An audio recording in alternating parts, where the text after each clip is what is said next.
दोस्तों, आज हम एक्सप्लेन करने वाले हैं लव टुडे। शुरुआत में हम एक छोटे बच्चे को देखते हैं जो एक आम की गुठली को जमीन के अंदर गाड़ रहा होता है। फिर सीन प्रेजेंट में शिफ्ट होता है। प्रदीप को देखते हैं जो एक कंपनी में डेवलपर का काम करता है।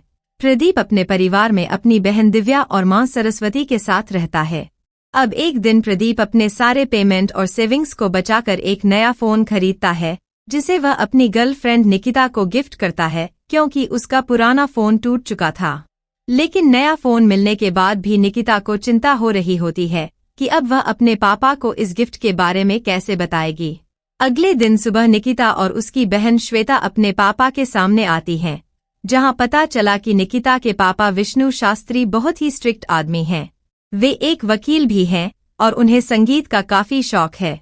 उनके रूड स्वभाव के कारण ही दोनों बहनें अपने पापा से बहुत ज्यादा डरती हैं। अब निकिता अपने पापा को मोबाइल के बारे में कोई झूठ बोलकर बहाना बना देती है कि ये फोन मैंने खुद के पैसों से खरीदा है। लेकिन निकिता का झूठ जानते हुए भी उसके पापा इस बात को इग्नोर कर देते हैं। प्रदीप की फिर से मुलाकात होती है, जहां निकिता उसको एक मेटालिक कहरा गिफ्ट करती है और कहती है कि इसे हमेशा पहन के रखना, इससे तुम्हें हमेशा मेरी याद आएगी। वहां से घर आने के बाद प्रदीप को पता चला कि उसकी बहन दिव्या के लिए कोई डॉक्टर का रिश्ता आया है और दिव्या भी बिना देखे इस रिश्ते के लिए हाँ कर देती है। इस पर प्रदीप उसको समझाता है कि ऐसे प्रेशर में आकर शादी करने की कोई जरूरत नहीं है। तुम पहले लड़के के बारे में अच्छे से जान लो, फिर उसके बाद डिसाइड करना कि तुम्हें क्या करना है। उसी रात प्रदीप फिर मिलता है, जहां निकिता कहती है कि मेरी बहन श्वेता को कोई इंस्टाग्राम पर परेशान कर रहा है और डराने के लिए मैसेज कर रहा है। इसके समाधान में प्रदीप उसे कहता है कि तुम अपनी बहन को कहो कि अकाउंट को ब्लॉक कर दे और अपने अकाउंट को प्राइवेट रखे। इसके बाद प्रदीप उसको यह भी कहता है कि मेरी बहन की सगाई होने वाली है, तुम भी आना। प्रदीप की बात मानकर निकिता अगले दिन अपने दोस्त रवि के साथ दिव्या की सगाई में जाती है। वहां प्रदीप निकिता को अपने घरवालों से मिलवाता है। प्रदीप के घरवालों को भी पता चल जाता है कि निकिता और प्रदीप एक दूसरे से प्यार करते हैं। इसी बीच बात बात में प्रदीप निकिता को रवि के बारे में पूछता है, जिसके जवाब में वह कहती है कि रवि मेरा एक बेस्ट फ्रेंड है। धीरे धीरे निकिता और प्रदीप की नजदीकियां बढ़ती जाती हैं और इसी तरह 8 महीने बीत जाते हैं। अब एक दिन निकिता के पापा उसे प्रदीप से बात करते हुए पकड़ लेते हैं और प्रदीप से मिलने के लिए उसे घर पर बुलाने के लिए कहते हैं।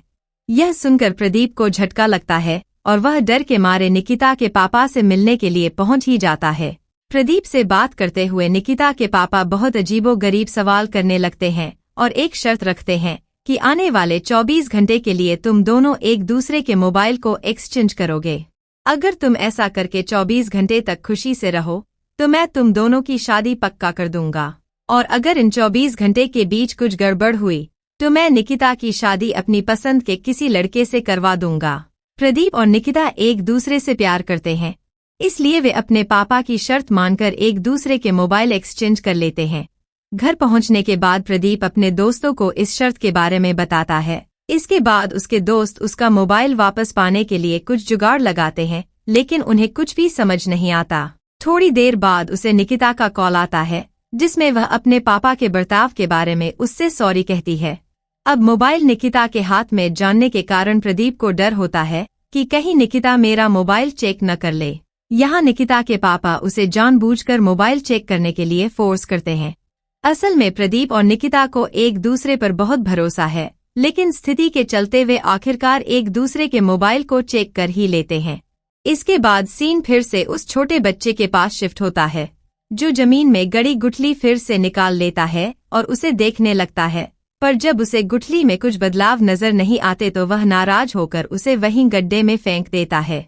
अगले सीन में हम दिव्या और उसकी सहेली नमिता को बात करते हुए देखते हैं, जहां नमिता उससे पूछने लगती है कि आखिर तुमने बिना सोच समझे ऐसे लड़के से शादी करने का सोच कैसे लिया जो न तो दिखने में अच्छा है और न ही बोलने में।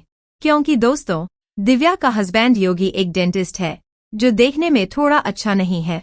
लेकिन इसके बाद दिव्या अपने होने वाले पति की क्वालिटी बताती है, जिसमें वह कहती है कि मेरा पति मेरी बहुत केयर करता है, रिस्पेक्ट करता है और साथ में मुझे उस पर काफी भरोसा भी है। इसी वजह से मैंने उससे शादी करने के लिए हाँ किया।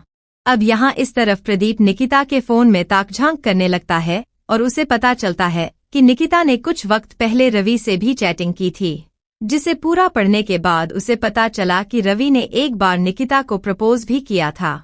यह देखकर प्रदीप को काफी गुस्सा आता है और वह डायरेक्ट निकिता को कॉल करके डांटने लगता है। जवाब में निकिता गलती मानने की बजाय उल्टा प्रदीप को सुनाने लगती है कि शर्मिया नाम की लड़की, आखिर तुम्हारा उसके साथ क्या रिलेशनशिप है और वह क्यों तुम्हें बार बार मैसेज भेजती रहती है। अब शर्मिया का नाम सुनकर अचानक प्रदीप की बोलती बंद हो जाती है। निकिता उससे बोलने के लिए फोर्स करती है तो वह सच्चाई बताता है और कहता है कि वह उसकी एक्स थी। यह सुनने के बाद निकिता को भी बहुत गिल्ट महसूस होती है और वह प्रदीप से नाराज होकर फोन काट देती है। अब अगले दिन जब प्रदीप फिर से निकिता का फोन चेक करने लगता है तो उसे एक और बात पता चलती है कि निकिता का भी एक्स बॉयफ्रेंड रह चुका है, जिसका नाम मामू कोटी था। निकिता एक बार उसके साथ लंबी सैर पर भी गई थी। अब इस बात को जानने के बाद प्रदीप निकिता को कॉल करके उसे बहुत भला बुरा कहने लगता है। फिर निकिता उसे अपने एक्स बॉयफ्रेंड के बारे में बताती है और कहती है कि जो तुम सोच रहे हो वह सिर्फ एक गलतफहमी है। लेकिन प्रदीप को निकिता की बात पर यकीन नहीं होता और वह उल्टा उसे डांटने लगता है, जिसकी वजह से निकिता बहुत रोने लगती है और फिर इस बार प्रदीप कॉल काट देता है। अब इन दोनों का रिश्ता शक की वजह से खत्म होने की कगार पर आ गया है, जिसे सुलझाने के लिए प्रदीप अगले दिन निकिता के पापा से मिलने उनके घर पर आता है और दी गई शर्त की वैलिडिटी को अपनी बहन की शादी तक बढ़ाने के लिए रिक्वेस्ट करता है ताकि वह निकिता के पास्ट को और अच्छे से जान सके। प्रदीप को ऐसा बोलकर निकिता के पापा भी बहुत परेशान हो जाते हैं। इसके बाद मिस्टर विष्णु शास्त्री अपनी बेटी को कहते हैं कि प्रदीप की बैकअप हिस्ट्री फिर से रिस्टोर कर लो, जिसके बाद तुम्हें प्रदीप के पास्ट के बारे में जानने में और आसानी हो। यह सुनकर प्रदीप भी मुश्किल में पड़ जाता है क्योंकि उसने डर के मारे अपनी कॉलिंग और चैट हिस्ट्री पहले ही डिलीट कर दी थी। दिव्या और डॉक्टर योगी की शादी होने में कुछ ही वक्त बचा हुआ है और अब ये दोनों एक दूसरे को काफी पसंद भी करने लगे हैं। अब शादी की रस्मों के बीच डॉक्टर योगी के मोबाइल पर एक इनकमिंग कॉल आती है, जिसे दिव्या उठाने की कोशिश करती है, लेकिन तभी वह वहां पर आकर उसके हाथ से मोबाइल छीन लेता है और उसे डांटता भी है। डॉक्टर योगी का यह व्यवहार देखने के बाद तो दिव्या को भी शक होने लगता है कि आखिर इन्होंने मेरे साथ ऐसा क्यों किया, मोबाइल क्यों छीना। इसके बाद यह बात उसके मन में खटकने लगती है कि कुछ तो गड़बड़ है। फिर वह कुछ भी करके डॉक्टर योगी का मोबाइल हासिल करने की बहुत कोशिश में जुट जाती है। यहाँ इस तरफ निकिता को भी प्रदीप के व्हाट्सएप की सारी चैट मिल चुकी है, जहाँ वह देखती है कि प्रदीप ने शॉर्ट फिल्म बनाने के नाम पर कई सारी लड़कियों से उनकी फोटोज मांगी हुई हैं। यह देखकर तो निकिता तुरंत प्रदीप को फोन लगाकर इस स्टाइल में उसको डांटने लगती है कि आखिर अब तक तुमने यह बात मुझसे छुपाई क्यों। इसके बदले में प्रदीप उन सारी बातों को इग्नोर करते हुए झूठ बोलने लगता है और अब इन दोनों में गलतफहमियां और बढ़ जाती हैं। अब अगले दिन हम दिव्या की मेहंदी रस्म का सीन देखते हैं, जहां प्रदीप अपने दोस्तों के साथ दारू पार्टी करता है। तभी वहां उसके दोस्त दिनेश की एंट्री होती है। इसे देखने के बाद तुरंत प्रदीप को याद आता है कि कॉलेज के दिनों में प्रदीप ने एक शरारत की थी, जिसमें उसने एक लड़की का नकली इंस्टा अकाउंट बनाकर दिनेश को उल्लू बनाया था। और उस अकाउंट की खासियत यह थी कि कॉलेज के बहुत सारे लड़के उस अकाउंट को अपने मोबाइल में लॉगिन करके अपने गलत कामों के लिए इस्तेमाल करते थे।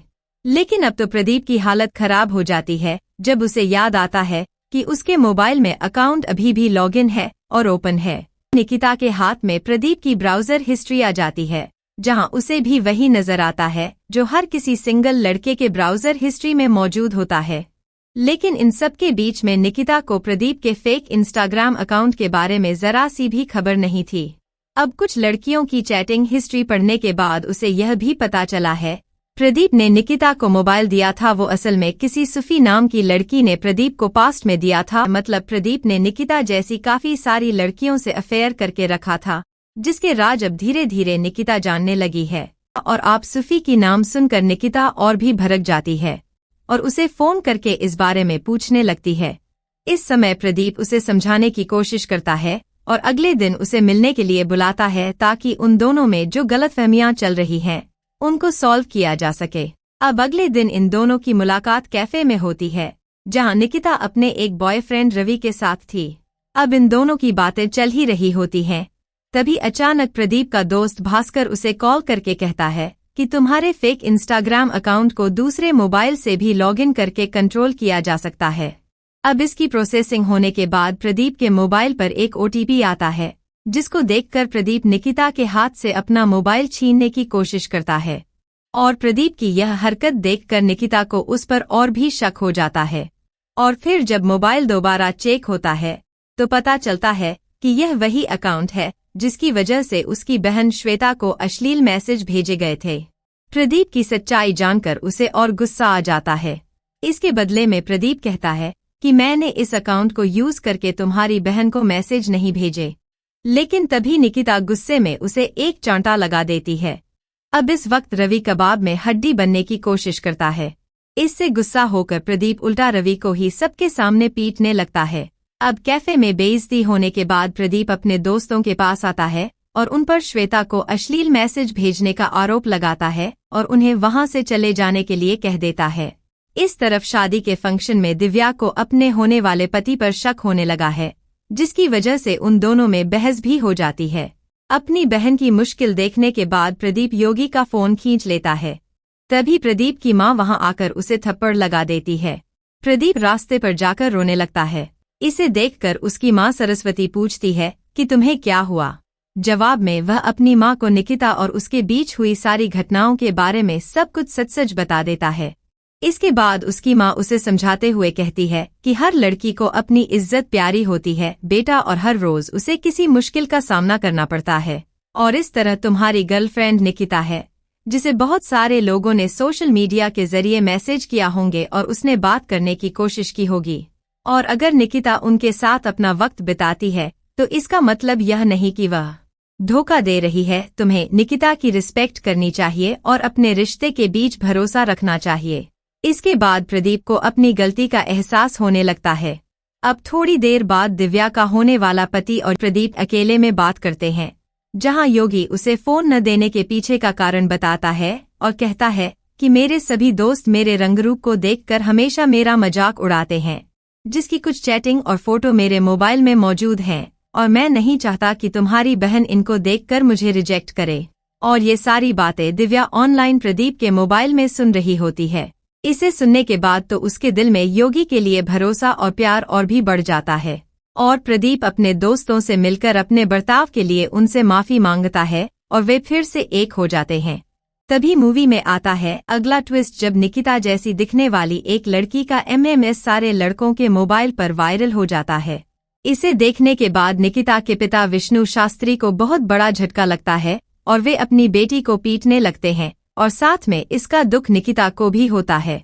फिर वह वैसे ही घर के बाहर चली जाती है।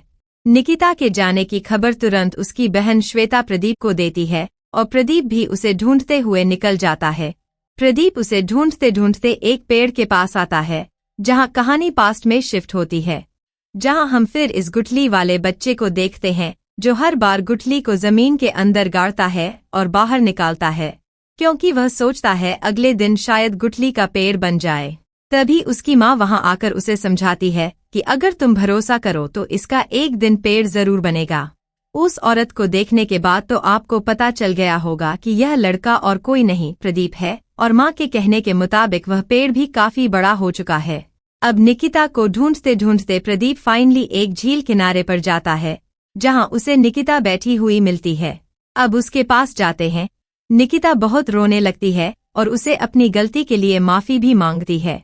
इसे रोता हुआ देख प्रदीप भी उसे अपनी गलती के लिए सॉरी कहता है और दोनों अपने बीच की मिसअंडरस्टैंडिंग को खत्म कर देते हैं और एक दूसरे को गले लगा लेते हैं। तभी हम देखते हैं कि प्रदीप के दोस्त उस एमएमएस को वायरल करने वाले एक अनजान आदमी को पकड़ ही लेते हैं, जो और कोई नहीं बल्कि निकिता के ऑफिस में काम करने वाला ही एक एम्प्लॉय है, जिसने किसी और एमएमएस के साथ निकिता का चेहरा चिपकाकर उस वीडियो को मॉडिफाई कर दिया था, और इस वजह से बेचारी निकिता की इज्जत बदनाम हो गई। पकड़े जाने के बाद उस आरोपी को पुलिस के हवाले कर दिया जाता है। अब सब कुछ होने के बाद फाइनली प्रदीप निकिता के घर उसके पापा से मिलने के लिए पहुंच जाता है, जहां उसके पापा उन दोनों को समझाते हुए कहते हैं कि मैंने तुम दोनों के मोबाइल एक्सचेंज इसलिए करवाए ताकि मैं जानना चाहता था कि अगर भविष्य में तुम दोनों में दूरियां आई तो तुम दोनों उसका कैसे सामना करोगे। मैं तो बस तुम्हारा एग्जाम ले रहा था, तुम दोनों इसमें लगभग पास हो ही गए हो। इसके बाद खुश होकर शास्त्री अपनी बेटी निकिता की शादी प्रदीप के साथ करने के लिए राजी हो जाते हैं और इस तरह उनके परिवार में आ जाती है खुशहाली। लेकिन अभी भी एक क्वेश्चन का आंसर नहीं मिला कि आखिर वह कौन था जिसने निकिता की बहन श्वेता को अश्लील मैसेज भेजे थे। और इसी तरह के सस्पेंस के साथ यहीं पर यह मूवी खत्म होती है।